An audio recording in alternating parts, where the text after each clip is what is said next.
Genesis chapter 32. And Jacob went his way. Angels of God met him. When Jacob saw them, he said, "Oh, God's camp." And he named the place Mahanaim, which means campground. Then Jacob sent messengers on ahead to his brother Esau in the land of Seir and Edom. He instructed them, "Tell my master Esau this, a message from your servant Jacob. I've been staying with Laban and couldn't get away until now. I've acquired cattle and donkeys and sheep, also men and women servants. I'm telling you all of this, my master, hoping for your approval."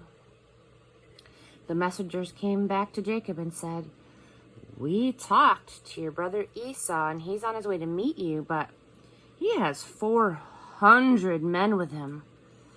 Jacob was scared, very scared, panicked. He divided his people, sheep, cattle, and camels into 2 camps. He thought, if Esau comes on the first camp and attacks it, the other camp has a chance to get away. And then Jacob prayed, "Oh God of my father Abraham, God of my father Isaac, God who told me, 'Go back to your parents' homeland and I'll treat you well.' I don't deserve all of the love and loyalty that you've shown me. When I left here and crossed the Jordan, I only had the clothes on my back, and now look at me, 2 camps. Save me, please, from the violence of my brother, my angry brother. I'm afraid he'll come back and attack us all, me, the mothers, and the children. You yourself said, 'I will treat you well. I'll make your descendants like the sands of the sea, far too many to count.'" He slept the night there. Then he prepared a present for his brother Esau from his possessions: 200 female goats, 20 male goats, 200 ewes, and 20 rams, 30 camels with their nursing young, 40 cows, and 10 bulls, 20 female donkeys, and 10 male donkeys. He put a servant in charge of each herd and said, "Go ahead of me and keep a healthy space between each herd." Then he instructed the first one out. "When my brother Esau comes close and asks, 'Who is your master? Where are you going? Who owns these?' answer him like this: 'Your servant Jacob. They are a gift to my master Esau, and he's on his way.'" He gave the same instructions to the second servant and to the third, to each in turn as they set out with their herds. "Say, 'Your servant Jacob is on his way behind us,'" he thought. "I'll soften him up with a succession of gifts.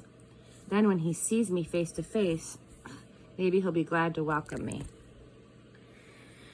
So his gifts went before him while he settled down for the night in the camp.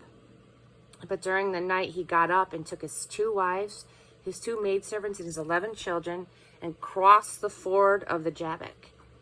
He got them safely across the brook along with all of his possessions. But Jacob stayed behind by himself, and a man wrestled with him until daybreak.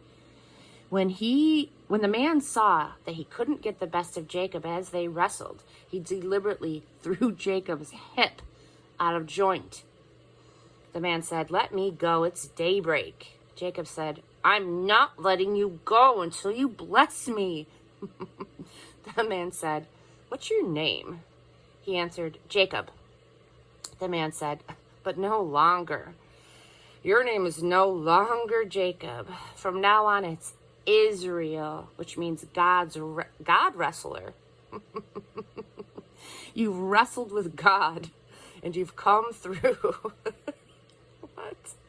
Jacob asked, "And what's your name?" The man said, "Why do you want to know my name?" And then, right then and there, he blessed him. Jacob named the place Peniel, which means God's face, because he said, "I saw God face to face, and I lived to tell the story." The sun came up as he left Peniel, limping because of his hip. And this is why Israelites to this day don't eat the hip muscle because Jacob's hip was thrown out of joint.